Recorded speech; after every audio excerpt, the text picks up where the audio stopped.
Saludos, bienvenidos. Así que quiero que sigas ahí en tu canal Weekend RD. No le cambies.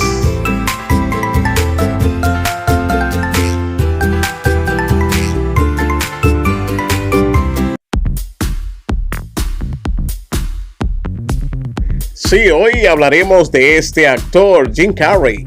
No sé si ustedes lo conocen. Este actor de comedias que ha hecho bastantes películas. Muchas películas muy buenas que él ha hecho.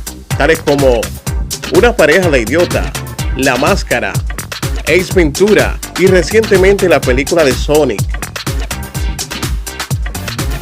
El humorista y actor canadiense Jim Carrey se ha sumado a la lista de actores que en estos días de cuarentena no han dejado de criticar al presidente Donald Trump. Si la semana pasada era Robert De Niro quien durante una entrevista en la BBC atacaba duramente al presidente americano por su lentitud a la hora de atajar la crisis sanitaria, ahora es Jim Carrey, el que utilizando la mofa como arma principal, no ha dudado en burlarse del líder estadounidense a través de su tweet que se ha convertido en viral.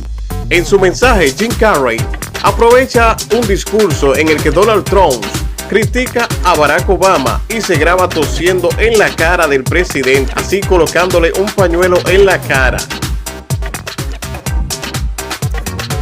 Bueno, pues sin más que hablar, vamos a ver el video más esperado, el video donde Jim Carrey le tose a Donald Trump.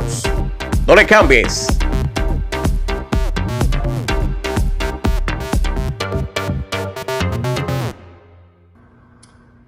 Obamagate. It's been going on for a long time. It's been going on from before I even got elected, and it's a disgrace that it happened. And if you look at what's gone on, and if you look at now all of this information that's being released, and from what beginning, it should never be allowed to happen in our country. And you'll be seeing that in the coming weeks. But I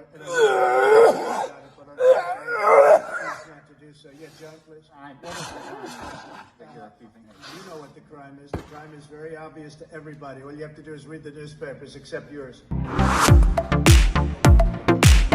Así que ahí estuvieron viendo el video donde Jim Carrey le tose el rostro a Donald Trump, como en forma de crítica ante la gestión en esta pandemia del coronavirus. Así que si te gustó el video, dale like, suscríbete y activa la campanita. Así que no le cambies y deja tu comentario. Muchas gracias.